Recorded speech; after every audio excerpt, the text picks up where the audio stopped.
ဒီဟာလေးတွေကကိုစကားပြောတဲ့ခါမှာအရန်ကို grammar မှားတာဖြစ်တဲ့အတွက်เนาะအရန်ရှက်စရာကောင်းတယ်ဒါကြောင့်တေချာလေးကြည့်သွားတခါလေးကတော့တင်ပေးမယ်ငါ့ကိုကြည့်ပါတယ်เนาะဒါ look at me ကဲဒီနားလေးမှာဘာထည့်ရမလဲငါ့ကိုကြည့်ပါဆို look on me လားเนาะ look to me လားကဲဘာသုံးရမှာလဲ look at ဆိုဥစ္စာလေးသုံးရမယ် okay look at me ငါ့ကိုကြည့်ပါ okay ကဲဒါလေးကိုကြည့်မယ်ငါပြောတာနားထောင်ငါစကားနားထောင်ဆို listen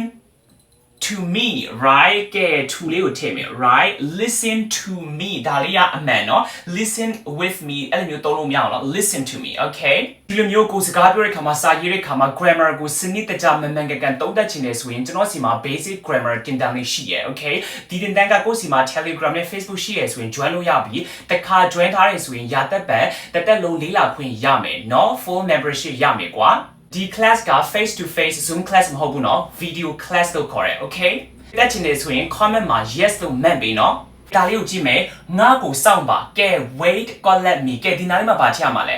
wait for ဆိုဥစ္စာလေးကိုထည့်ရမယ် okay wait for me okay ငါ့ကိုစောင့်ပါဆို wait to me အဲ့လိုသုံးလို့မရအောင်เนาะ wait for me okay this is the correct version okay ဒါလေးကအမှန်ကန် okay ဒါလေးကိုကြည့်မယ်ငါ့ကိုပြောပြပါငါ့ကိုပြောပြပါအဲ့တော့ tell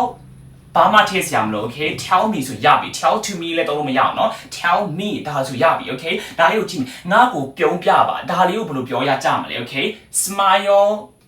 at ဆိုတော့ဥစ္စာလေးကိုတုံးရမယ် okay smile at me smile at me ငါ့ကိုပြုံးပြပါ okay ဒါလေးကိုကြည့်မယ် call me ငါ့ကိုခေါ်ပါငါ့ကိုဖုန်းခေါ်ကွာငါ့ကိုခေါ်လိုက်အဲ့လိုမျိုးဆိုရင်ဘယ်လိုမျိုးပြောရမှာလဲဆိုတော့ဒီနားလေးမှာဘာမှထည့်စရာမလိုဒီချက်လေးမှာကြာ call meငါ့ကိုအဲ့ဒါပေးလိုက်ပါကဲတော့အင်္ဂလိပ်လိုဘယ်လိုပြောကြမလဲ give it ဒီနားလေးမှာဘာထည့်ရမလဲ give it to me ဆိုဥစ္စာလေးထည့်ရမယ် okay ဒီမှာ to လေးကိုထည့်မယ် okay give it to me okay ကဲနောက်ဆုံးဥစ္စာလေးကိုကြည့်မယ်ငါ့ကိုစကားပြောပါငါ့ကိုပြောပါ okay talk ဒီမှာကျတော့နှစ်ခုသုံးလို့ရတယ် to လည်းသုံးလို့ရတယ်ပထမဥစ္စာက to နဲ့သုံးလို့ရနော် talk to me ဒုတိယဥစ္စာလေးကကျတော့ with လည်းသုံးလို့ရတယ် okay talk with me အတူတူပဲ talk to me talk with me